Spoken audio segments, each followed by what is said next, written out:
আসলে আল্লাহর কোরআনের কথা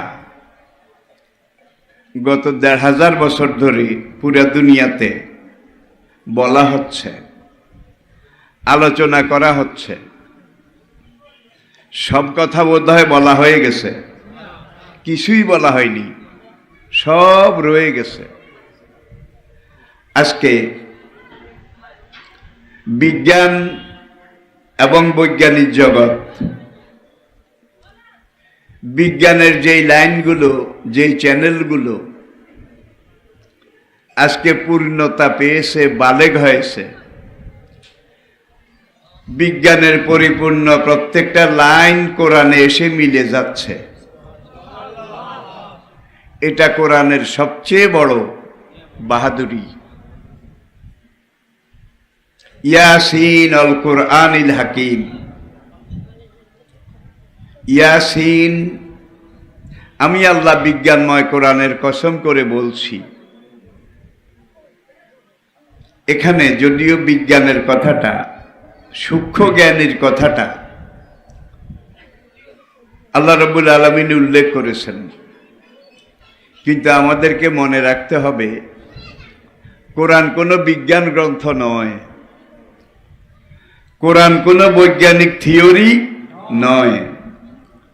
কিন্তু ১,৫০০ বছর আগে কোরআন যতগুলো কথা যেখানে যেভাবে বলেছে,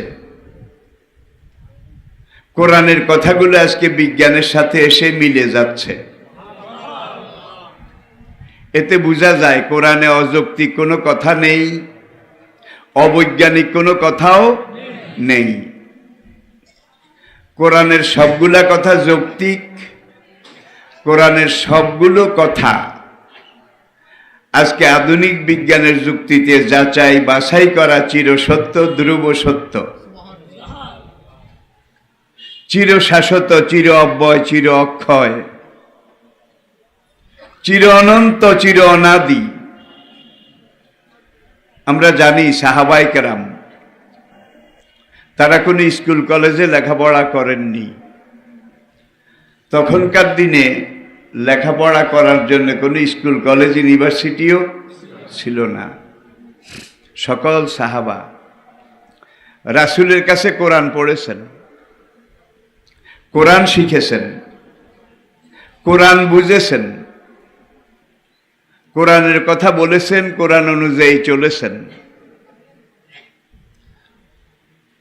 কোরআনটা হলো আমাদের জীবনের মূল কারিকুলাম, মূল সিলেবাস। আর কোরআনের ব্যাখ্যা হিসাবে নবীজি যে হাদিসগুলো উম্মতের কাছে পেশ করেছেন, এই পুরা হাদিস, এগুলো কোরআন যে আল্লাহর ওহী, এর ব্যাখ্যা, বিশ্লেষণ, শরহা এবং তাফসীর। আমি আবার বলছি, কোরআনটা মানব জীবনের মূল সিলেবাস, আর রাসূলের হাদিস কোরআন রূপী জীবনের সিলেবাসের টেস্ট পেপার, মেড ইজি। কোরআনকে বুঝতে হলে রাসূলকে লাগবে, রাসূলকে বাদ দিয়ে কোরআন বোঝা যাবে না। আবার রাসূলকে জানতে হলে কোরআনকে লাগবে, কোরআন বাদ দিয়ে রাসূলকে জানাও যাবে না, চেনাও যাবে না। কোরআন এবং রাসূল একে অপরের সম্পূরক, পরিপূরক।